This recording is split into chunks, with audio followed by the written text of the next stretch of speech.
इस वक्त भी हमारे साथ एक बेहतरीन डायरेक्टर हैं जिन्होंने भोजपुरी इंडस्ट्री में कई बेहतरीन फिल्में दी हैं। जी हाँ, हमारे साथ इस वक्त हैं प्रमोद शास्त्री जी। तो इनसे सरस अली जो अवार्ड फंक्शन में उनके बारे में तो बात करेंगे, लेकिन आज हम थोड़ा सा नज़र डालेंगे इनकी जर्नी पर कि सर इंडस्ट्री में कैसा आना हुआ, डायरेक्शन कब शुरू किया, तो ये सारी बातें जानेंगे और कौन कौन सी फिल्में करने वाले हैं उसके बारे में भी जानेंगे। तो सबसे पहले उनका स्वागत करते हैं हमारे चैनल पर। सर कैसे हैं आप? नमस्कार, मैं ठीक हूँ, अच्छा हूँ। सर कितना टाइम हो गया आपको इंडस्ट्री में एज अ, क्योंकि आप पहले एसोसिएट भी रहे हैं, फिर एज अ डायरेक्टर कल्लू जी के साथ कई फिल्में की है। शुरू से बताइए सर, पहला ब्रेक कब मिला? इतना लंबा बताएंगे तो 2 घंटे का इंटरव्यू हो जाएगा। शॉर्टकट में बताइए शॉर्टकट सर। में बताते हैं। लगभग 5 लैंग्वेजेस में एज ए असिस्टेंट डायरेक्टर मैंने 16 फिल्में करी हैं। 5 लैंग्वेज सर। जी जी जी, जिसमें पंजाबी है, छत्तीसगढ़ी है, भोजपुरी है, हिंदी है और भी छोटी मोटी लैंग्वेजेस हैं, तो काफ़ी काम किया है। इसके बाद टीवी सीरियल डायरेक्टर से करियर स्टार्ट किया, फिर इसके बाद भोजपुरी फिल्मों से ज़्यादा रुझान हो गया क्योंकि अपनी लैंग्वेज है, तो इसके हिसाब से अभी फ़िलहाल भोजपुरी फिल्में यहाँ कई आके बनाई। रुक गए? जी, रुके तो नहीं हैं, अभी आगे बताएँगे आपको। लेकिन ये है कि स्टार्ट एज़ अ डायरेक्टर थोड़ा-सा फेमस हुए तो भोजपुरी सिनेमा से, और बड़ा अच्छा लगा। पहली फ़िल्म थी रब्बा इश्क ना होए एज़ अ डायरेक्टर। इसके पहले 2 फ़िल्में प्रोड्यूस करी थी, कजरा मोहब्बत वाला, अपन माटी अपन देश। इसके बाद डायरेक्टर ही बनना था, तो सेलेक्ट किया रब्बा इश्क ना होए, फिर अभी छलिया आई थी, फिर अभी प्यार तो होना ही था आई है। उसके बाद अभी आन बान शान आने वाली है। इसके बाद एक बहुत बड़ा मैजिक है लाइफ़ में, जल्दी ही पता चलेगा। उसका खुलासा जल्द ही होने वाला है। जी हाँ, जी हाँ। मतलब कई इंटरेस्टिंग प्रोजेक्ट ये लेकर आने वाले हैं। खैर मैं बता दूं कि इन्होंने कई जैसे कि फिल्मों का नाम बताया जाता है, कल्लू जी के साथ है। हाँ, रवि किशन जी के साथ एक फ़िल्म थी अपन माटी अपन देश, उसके बाद विनय उसको आई आनंद जी थिंक आपने के। प्रोड्यूस किया है। जी, जी, जी। इसके बाद फिर विनय आनंद जी के साथ भी कजरा मोहब्बत वाला। फिर इसके बाद कल्लू जी के साथ 4 फ़िल्में हो गईं, 3 रिलीज़ हो गई, एक अभी मई में रिलीज़ है। और फिर कल्लू जी के साथ प्रोजेक्टेड है 8-10 फ़िल्में। 8-10 लेकिन सर। हाँ, हाँ, बस। लेकिन मैंने उनसे बोला है कि एक फ़िल्म ही हम करेंगे साल की। तो पिछले 4 साल से एक ही फ़िल्म करते हैं। तो एवरी ईयर एक रिलीज़ है कल्लू जी के साथ। इससे ज़्यादा मैं काम अभी कर नहीं रहा हूँ। तो एक ही फ़िल्म करता हूँ। कल्लू ही क्यों? मैं तो इस सवाल से बहुत परेशान हूँ। अब तो मेरे घर में भी पूछने लगे। आज मैं सवेरे निकला ये फंक्शन के लिए, तो मेरी एक भांजी है, उसने भी बोला कि मामा ये बताइए कि आपकी हर फ़िल्म में कल्लू ही क्यों रहते हैं? तो मैं ये सवाल का जवाब मैं क्या बताऊँ। कल्लू एक्चुअली बहुत ही डिसिप्लिन्ड हाँ, आर्टिस्ट नो हैं। डाउट कि बेहतरीन कलाकार और हैं, लेकिन एक कलाकार के अंदर एक डायरेक्टर जो कुछ भी खोजता है, वो सब कल्लू के अंदर है। वो एक बेहतरीन सिंगर तो हैं ही, जी जी। सबसे ज़्यादा फेमस उसी में है।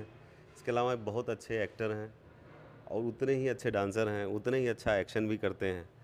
तो एक कंप्लीट एक्टर मुझे कल्लू जी में ऑल मिल ओवर जाता है, पैकेज मिल जाता है। इसलिए। एंड सबसे बड़ा प्लस है कि बहुत ज़्यादा डिसिप्लिन्ड हैं। आई थिंक इंडस्ट्री में दिनेश जी के बाद कोई इतना डिसिप्लिन्ड और इतना डेडिकेटेड एक्टर है तो कल्लू जी हैं, ऐसा मेरा मानना है। दिनेश जी को लेकर कोई प्रोजेक्ट आपने कभी प्लान नहीं किया? प्रोड्यूसर्स के ऊपर होता है। अभी इस तरह से मैं फेमस हो गया हूँ कि कल्लू जी की डेटें चाहिए तो प्रमोद शास्त्री को डायरेक्टर ले लो। तो मेरे पास अभी एक मैजिक मैं आपको बताऊँ, बड़ा सीक्रेट बात है, ये कल्लू जी को भी शायद पता होगा। 6 फिल्में मैंने कल्लू जी की छोड़ी हैं 6 फिल्में? इस साल में। मतलब पिछले साल से इस साल के बीच में, पिछले मतलब अभी से जोड़ेंगे तो 1 साल में मैंने 6 फिल्में कल्लू जी के साथ छोड़ दी है। उसमें से 3-4 तो मैंने बड़े बैनर की फिल्में छोड़ी हैं, क्योंकि मुझे ये अच्छा नहीं लगता कि कोई फ़ोन करके सिंपल पहला वर्ड बोलता है कि सर वो कल्लू जी के साथ एक फ़िल्म बनानी थी। तो मैं बोलता हूँ नहीं सर मेरे पास डेटें नहीं हैं, या कल्लू जी बहुत बिज़ी हैं, ऐसा कुछ करके मैं टाल देता हूँ। उसके पीछे और भी रीज़न्स हैं कि मैं कुछ बहुत बड़ा काम कर रहा हूँ पिछले 1-1.5 साल से, तो मेरे पास खुद समय नहीं था। और फिर कल्लू जी के साथ एक ही फ़िल्म करनी एवरी ईयर, तो इसीलिए बस। सर जो बड़ा काम आप बार बार बोल रहे हैं वो इंडस्ट्री से जुड़ा ही है कि कुछ अलग से हमें कुछ? नहीं, अलग से क्या करेंगे, हम डायरेक्टर हैं, हमने तो बचपन से एक ही चीज़ सोचा कि हमको डायरेक्टर बनना है। और बहुत कम ऐसा होता है कि आपने जो सोचा आप कर लो, तो वैसा हमने किया। हो गया, डेस्टिनी थी शायद, पता नहीं। लेकिन इसके अलावा क्या कर सकते हैं, परचून की दुकान भी नहीं खोल सकते, एक ही काम आता वैसे है। ये तो है कि अगर कोई किसी को कल्लू जी चाहिए तो प्रमोद शास्त्री को ढूंढता है, और ये एक नया ट्रेंड सेट हो गया है। सर इसको कैसे कैसे आप पीछा छुड़ाएंगे, लगता है कि इस जन्म में मुमकिन है?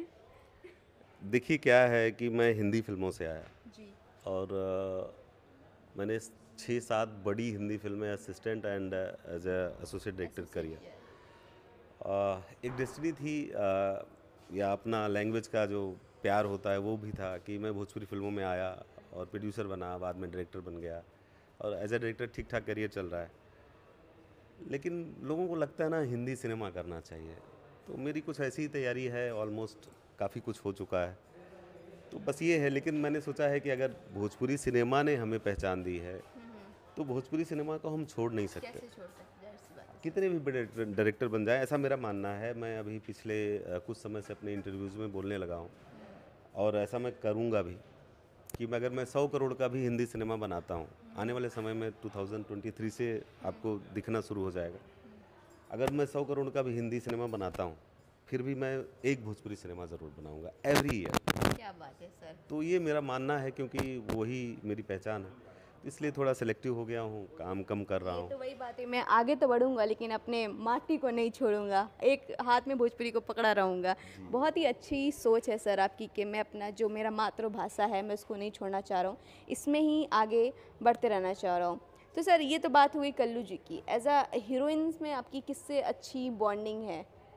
क्योंकि हीरोइंस तो बदलती रही हैं, लेकिन फिर भी होता है ना सर, क्योंकि आप डायरेक्टर हैं तो बॉन्डिंग इन द सेंस कि किसका होता है ना कि इनका टैलेंट, जैसे आप इनमें देखते हैं कि डिसिप्लिन्ड हैं, डेडिकेटेड हैं, ऐसी कोई एक्ट्रेस जिसके अंदर आपको वही फायर वही जुनून देखने को मिलता है? देखिए, मैंने लड़कियों को कभी गौर से देखा भी नहीं सर है। Director, as a as a director. Director भी मैं बता रहा हूँ, मेरा ऐसा कोई एक्सपीरियंस नहीं है। और मेरी फिल्म जैसे रब्बा स्नो में रितु सिंह थी, जी अपन माटी अपन देश से शुरू करेंगे तो स्वीटी छाबड़ा थी, फिर प्रतिभा पांडे थी, फिर इसके बाद रितु सिंह थी, फिर यामिनी सिंह थी, कनक यादव जी थी, फिर यामिनी सिंह थी, फिर काजल यादव जी थी। तो ऐसा कुछ नहीं है, कुछ मेरे पसंदीदा एक्टर ज़रूर भोजपुरी सिनेमा में हैं। जैसे अवधेश मिश्रा जी के साथ मैंने लगभग 4 फिल्में करी हैं, as a producer as a director मिला करके। वो मेरे बहुत ही मतलब उम्दा एक्टरों में जब मैं नाम लेता हूँ, नई पीढ़ी में देव सिंह हैं, मनोज सिंह टाइगर जी हैं, सुशील भैया हैं, तो ये सब बड़े ही उम्दा एक्टर हैं। ऐसे और भी बहुत एक्टर हैं, कैरेक्टर आर्टिस्ट, जिनको मैं बहुत पसंद करता हूँ। और जब सिनेमा में करने जाता हूँ और जिसके लायक जो एकदम सबसे बड़ा स्पेशल कैरेक्टर होता है, तो उनको मैं फ़ोन करता हूँ। बड़ी अच्छी बात है कि आज तक किसी बड़े एक्टर ने मुझे ना नहीं बोला है, तो ये बड़ा अच्छा लगता है। और अभी प्यार तो नहीं था में सुशील सिंह जी का बहुत बड़ा रोल था, पहली बार काम किया था, बहुत अच्छा लगा। अवधेश जी तो अभिन्न मित्र हैं और बहुत काम किया उनके साथ। मनोज टाइगर मेरी हर फिल्म में रहते हैं, आप 6-7 सिनेमा उठा लेंगे तो सब में मनोज टाइगर जी आपको मिलेंगे।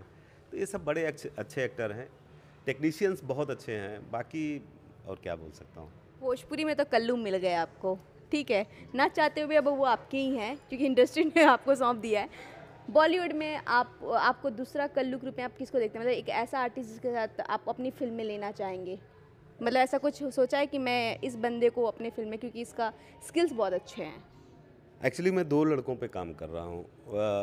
मैं वो थोड़ा दूसरी तरह का लड़का हूँ, परिवार घर वैसा रहा है, तो मैं किसी स्टार के वैनिटी वैन के बाहर जो है खड़ा होना पसंद नहीं करता। मुझे लगता है मैं डायरेक्टर हूँ, और डायरेक्टर इज़ द सुपीरियर। पूरा सिनेमा वही जीता है, प्रोड्यूसर को जवाब भी उसी को देना है, सारे झंझट उसी को उठाने हैं। तो इसमें होता क्या है कि मुझे ऐसा नहीं लगता कि एक डायरेक्टर को किसी स्टार के पीछे महीनों तक लगे रहो और ये करो। मुझे कल्लू जी में ये नहीं मिला, और कल्लू जी की मतलब एक इसी चक्कर में, इसी वजह से मैंने कल्लू जी के साथ बहुत काम किया। कल्लू जी में तो 1000 अच्छाइयाँ हैं, मैं कितना गिनाऊंगा। ऐसे ही 2 लड़कों पे मैं काम कर रहा हूँ बॉलीवुड के लिए। मतलब जिनको आप लॉन्च करने वाले हैं? अभी कुछ दिनों पहले मेरा एक गाना जी म्यूज़िक से रिलीज़ हुआ है, ओ हम नशीन, आप देखेंगे। तो वो मैंने कश्मीर में शूट किया था। तो आने वाले टाइम पे उस लड़के के साथ शायद 2024 में उसकी फ़िल्म रिलीज़ होगी, एंड 23rd में बहुत बड़ा प्रोजेक्ट है जिस पर मैं काम अभी से कर रहा हूँ। और एक लड़का और है, अभी इन लोगों के नाम का मैं खुलासा नहीं करना चाहता। वो भी काफ़ी ट्रेंड है। उसके साथ अभी मेरी शूटिंग ख़त्म करी है 40 डेज़ की, एंड अभी 10-12 दिन की शूटिंग और बाकी है।